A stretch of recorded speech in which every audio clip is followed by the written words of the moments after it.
ನಮಸ್ಕಾರ ಗೆಳೆಯರಿ, welcome back to new video. ನನ್ನ ಹೆಸರು ವಿನೋದ್. ನಾನು ಬೆಂಗಳೂರಿನಲ್ಲಿ ಇರೋನು. ಇವತ್ತು ನನ್ನೊಬ್ಬ ಗೆಳೆಯನ ಮನೆಯಲ್ಲಿ ನಡೆದ ಒಂದು ಸ್ವಾರಸ್ಯಕರ ಘಟನೆಯನ್ನು ನಿಮಗೆ ಹೇಳ್ತೀನಿ. ನನ್ನ ಗೆಳೆಯ ಅರವಿಂದ್ ಮೂಲತಃ ಹಳ್ಳಿಯವನು. ಅವನು ದುಡಿಯೋಕೆ ಅಂತ ನನ್ನ ಹೆಂಡತಿ ಶಶಿಕಲಾಳನ್ನು ಕರೆದುಕೊಂಡು ಬಂದು ಬೆಂಗಳೂರಿನಲ್ಲಿ ಮನೆ ಮಾಡಿ ವಾಸವಾಗಿದ್ದ. ಮೊದಲು ಆದರೆ ನಾವಿಬ್ಬರು ಸೇರಿ ಒಂದೇ ಕಂಪನಿಯಲ್ಲಿ ಕೆಲಸ ಮಾಡಲು ಶುರು ಮಾಡಿದ ಮೇಲೆ ಅವರ ಮನೆಗೆ ಇನ್ನೂ ಹೆಚ್ಚಾಗಿ ಹೋಗೋಕೆ ಶುರು ಮಾಡಿದ್ದೆ. ಅವನ ಹೆಂಡತಿ ಶಶಿಕಲಾ ನೋಡೋಕೆ ಸುಂದರಿ ಚಂದಿರನ ಬಿಂಬದಂತೆ ಅವರ ಮುಖ ಇತ್ತು. ನಡೆಯುವಾಗ ಬಡಕುವ ನಡೆ ಎಲ್ಲರನ್ನೂ ಆಕರ್ಷಿಸುತ್ತಿತ್ತು. ಅವರ ಸೀರೆ ಉಟ್ಟ ಮಲ್ಲಿಗೆಯನ್ನು ಮುಡಿದುಕೊಂಡು ಹೊರಟರೆ ಬೇರೆ ಎಲ್ಲರೂ ಶೂನ್ಯ ಅಂತ ಎನಿಸುತ್ತಿತ್ತು. ಆದರೆ ಅರವಿಂದ್ ಅವನು ತುಂಬ ಮುಗ್ಧ ಮನಸ್ಸಿನವನು. ಚಿಕ್ಕಂದಿನಿಂದಲೂ ಕೇವಲ ಹುಡುಗರ ಜೊತೆ ಇರ್ತಿದ್ದ. ಹೀಗಾಗಿ ಅವನಿಗೆ ಯಾರ ಸ್ನೇಹಿತರೂ ಇರಲಿಲ್ಲ. ಸ್ವಲ್ಪ ಸಂಕೋಚದ ಸ್ವಭಾವದವನು. ಅವನ ಸ್ವಭಾವ ಕಂಡೇ ಮನೆಯವರು ಸ್ವಲ್ಪವಾದವರು ಸುಧಾರಣೆ ಆಗಲಿ ಅಂತ ತುಂಬ ಬೇಗನೆ ಮದುವೆ ಮಾಡಿಬಿಟ್ಟಿದ್ದರು. ಆದರೆ ಎಷ್ಟು ಮುಗ್ಧ ಆಗಿದ್ದ ಅಂದರೆ ಅವರಿಗೆ ಮಕ್ಕಳು ಕೂಡ ಆಗಿರಲಿಲ್ಲ. ಆದರೆ ಅವನಿಗೆ ಸಿಕ್ಕಿದ್ದ ಹೆಣ್ಣು ಅಪ್ಸರೆ. ಶಶಿಕಲಾಳಿಗೆ ಸ್ವಲ್ಪ ಹೆಚ್ಚಿನ ಜ್ಞಾನ ಇದ್ದುದರಿಂದ ಅವರು ತನ್ನ ಗಂಡನ ವಿಚಾರವನ್ನು ಯಾರಿಗೂ ಹೇಳಿರಲಿಲ್ಲ.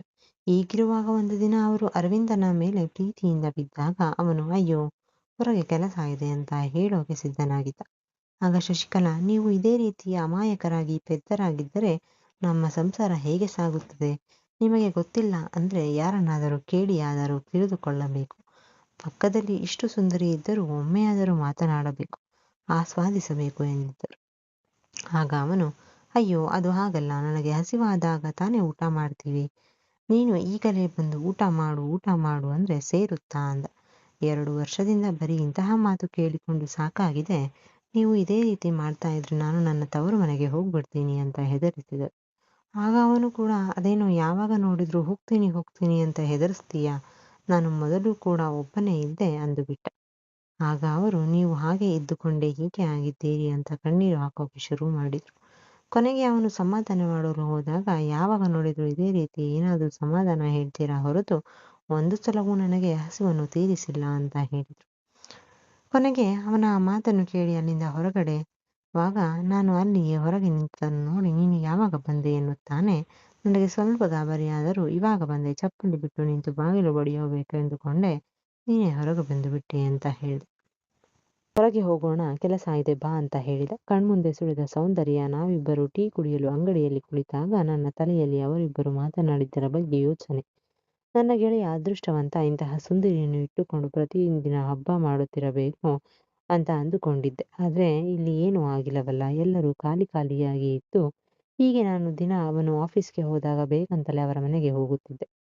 ಆಗ ಅವರು ನನಗೆ ಕುಡಿಯಲು ಟೀ ತಂದು ಕೊಟ್ಟರು. ಆದರೆ ಅವರ ಮಾತುಗಳೆಲ್ಲ ನನ್ನ ತಲೆಯಲ್ಲಿದ್ದರಿಂದ ನನಗೆ ಕೇವಲ ಅದರ ಬಗ್ಗೆ ಗಮನ ಆಯಿತು. ನಾನು ಅವರನ್ನೇ ನೋಡುತ್ತಾ ಇದ್ದಾಗ ಅವರು, ಯಾಕೆ ಹಾಗೆ ನೋಡ್ತಾ ಇದ್ದೀರಾ, ನೀವು ಬರ್ತೀರಾ ಅಂತ ನಮ್ಮ ಯಜಮಾನರಿಗೆ ನನಗೆ ಹೇಳಿರಲಿಲ್ಲ ಎಂದರು. ನಾನು ಅವರನ್ನ ನೋಡ್ತಾ ಇದ್ದೆ. ಆಗ ಅವರು ಏರು ಧ್ವನಿಯಲ್ಲಿ, ಹೆಲೋ, ನೀವು ಬಂದದ್ದು ಯಾಕೆ ಎಂದರು. ನಾನು ತಡಬಾಯಿಸುತ್ತಾ, ಹೀಗೆ ಹೊರಟಿದ್ದೆ. ನಾನು ಅರವಿಂದ್ ಬಹಳ ವರ್ಷಗಳಿಂದ ಸ್ನೇಹಿತರು, ನಾವು ಏನಿದ್ದರೂ ಎಲ್ಲ ವಿಷಯಗಳನ್ನು ಹಂಚಿಕೊಳ್ಳುತ್ತೇವೆ ಅಂತ ಅಂದುಬಿಟ್ಟೆ. ಆಗ ಅವರು ನನ್ನ ಮಾತುಗಳನ್ನು ಕೇಳಿ ನಾನು ಯಾವುದರ ಬಗ್ಗೆ ಮಾತನಾಡುತ್ತಿರಬೇಕು ಎಂದು ಯೋಚಿಸತೊಡಗಿದರು. ಇವನು ಅರವಿಂದನಿಗೆ ನಾನು ಪ್ರತಿದಿನ ಪೀಡಿಸುತ್ತಿರುವ ಬಗ್ಗೆ ಏನಾದರೂ ಹೇಳಿದ್ದಾನಾ? ಮೊದಲೇ ಮೃದು ಸ್ವಭಾವದವನು, ಅದಕ್ಕೆ ಅವನು ಹೀಗೆ ನಡೆದುಕೊಳ್ಳಬೇಕು ಅಂತ ಅಂದುಕೊಂಡ್ರು. ಅದೇನೇ ಇರಲಿ, ಏನು ವಿಷಯ ಅಂತ ಬಾಯಿ ಬಿಡಬೇಕು ಎನ್ನುತ್ತಾ ಗೊತ್ತಿಲ್ಲದವರಂತೆ, ಅದೇನು ವಿಷಯ ಅದನ್ನು ನನ್ನಲ್ಲಿ ಹೇಳಿ, ನಾನು ಅವರಿಗೆ ಹೇಳ್ತೀನಿ ಎಂದರು. ನಾನು, ಇಲ್ಲ ರೀ, ಅವನ ಹತ್ತಿರವೇ ಮಾತನಾಡಬೇಕು, ಗುಟ್ಟಿನ ವಿಷಯ ಅಂತ ಹೇಳಿದೆ. ನನ್ನ ಮಾತು ಕೇಳಿ ಅದು ಖಂಡಿತ ತನ್ನ ವಿಷಯವೇ ಇರಬೇಕು ಅಂತ ಮುಖ ಸಪ್ಪೆ ಮಾಡಿಕೊಂಡರು. ಆಮೇಲೆ ನಾನು ಅದನ್ನು ಇಟ್ಟು ಬರ್ತೇನೆ ಅಂತ ಹೇಳಿ ಹೋದರು. ಆದರೆ ಅವರ ನಡಿಗೆಯನ್ನು ಕಂಡು ಕಸಿವಿಸಿಕೊಂಡಿದ್ದೆ. ನಡೆಯುವಾಗ ಜಡೆಯು ಆ ಕಡೆ ಈ ಕಡೆಗಳ ಓಡಾಡುತ್ತಿತ್ತು.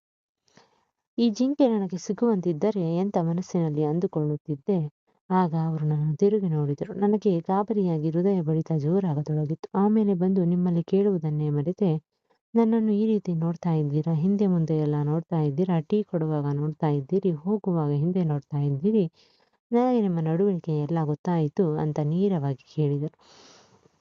ನಾನು, ಇಲ್ಲ ಹಾಗೇನಿಲ್ಲ, ನಾನು ಹಾಗೆ ನೋಡ್ತಾ ಇದ್ದೆ ಅಂದೆ. ಆಗ ಅವರು, ಹೆದರಬೇಡಿ, ನೀವು ತಿಳಿದುಕೊಂಡದ್ದು ಹಾಗೆ, ನಾನೇನು ತಪ್ಪು ತಿಳಿದುಕೊಳ್ಳುವುದಿಲ್ಲ, ನನ್ನನ್ನು ನೋಡಿ ಏನು ಅನಿಸಿತು ಅಂತ ನೇರವಾಗಿ ಹೇಳಿ ಎಂದರು.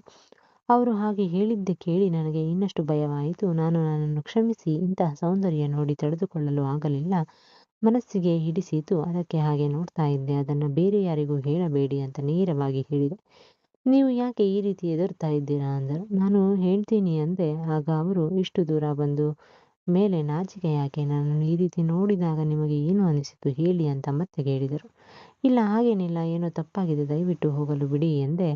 ಆಗ ಅವರು ಅದೇನು ಗುಟ್ಟಿನ ವಿಷಯ ಅಂತ ಹೇಳಿದ್ರಿ, ಅವರಿಗೆ ಫೋನ್ ಮಾಡಿ ಕೊಡಲಾ ಎಂದು ಕೇಳಿದರು. ನನಗೆ ದಡವಾಯಿಸೋಕೆ ಶುರುವಾಯಿತು. ಸರಿ, ಹಾಗಿದ್ರೆ ನಾನು ನೀವು ಏನು ಮಾಡ್ತಾ ಇದ್ದೀರಿ ಎಂಬುದನ್ನು ನಾನು ಹೇಳ್ತೀನಿ ಎಂದು ಗದರಿಸಿದರು. ನನಗೆ ಎಲ್ಲವೂ ನುಂಗಲಾಗದ ತುತ್ತಾಗಿ ಪರಿಣಮಿಸಿತು. ಕೊನೆಗೆ ಇದ್ದದ್ದು ಆಗಲಿ ಎಂದು ಹಿಂದಿನ ದಿನ ಹೇಳಿಕೊಂಡ ಎಲ್ಲ ವಿಚಾರಗಳನ್ನು ಅವರಿಗೆ ಹೇಳಿದೆ. ಆಗ ಅವರು ಅದಕ್ಕೆ ಇವಾಗ ಏನು ವಿಷಯ ಎಂದರು. ನಾನು ತಲೆ ಕೆಳಗೆ ಹಾಕಿ ಇಂತಹ ಅಂದವನ್ನು ನೋಡಿಯೂ ಆತ ಸುಮ್ಮನಿದ್ದಾನಲ್ಲ ಅಂತ ಹೇಳಿದೆ.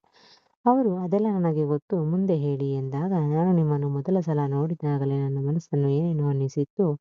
ನಿಮ್ಮಲ್ಲಿ ಒಮ್ಮ ಕೇಳಬೇಕು ಅಂತ ಅನಿಸಿತ್ತು. ಆದರೆ ಗೆಳೆಯನ ಮನೆಯವರ ಜೊತೆ ಇದೆಲ್ಲ ಸರಿ ಇರಲ್ಲ ಅಂತ ಸುಮ್ಮನಾಗಿದ್ದೆ ಅಂದೆ. ಆಗ ಅವರು ನೀವು ಆ ರೀತಿ ಅಂದುಕೊಂಡಿದ್ದರೆ ಏನಾಗುತ್ತದೆ?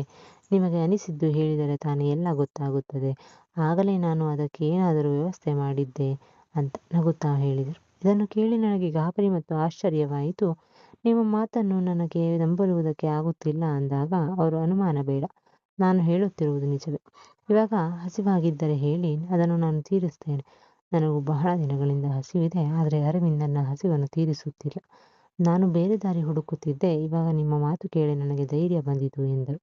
ಕೊನೆಗೆ ಇಂತಹ ಅವಕಾಶ ಸಿಕ್ಕರೆ ಯಾರಿಗೂ ಬೇಡ ಅಂತ ನಿರ್ಧಾರ ಮಾಡಿ ಅವರ ಮನೆಯಲ್ಲಿ ಅವರ ಆಸೆಯನ್ನು ತೀರಿಸಿದೆ. ಅವರಿಗೆ ಹೇಗೆ ಬೇಕೋ ಆ ರೀತಿಯಲ್ಲಿ ಉಣಬಡಿಸಿದೆ. ಅವರು ಸಂತೃಪ್ತಿಯಿಂದ ತೃಪ್ತಿಪಟ್ಟರು. ನಾನು ಕೂಡ ಖುಷಿಯಿಂದಿದ್ದೆ. ವಾಸ್ತವದಲ್ಲಿ ನನ್ನ ಗೆಳೆಯ ಅರವಿಂದ್ ನನಗೆ ಒಂದು ಮಾತ್ರೆಯನ್ನು ತಂದುಕೊಡುವಂತೆ ಹೇಳಿದ್ದ.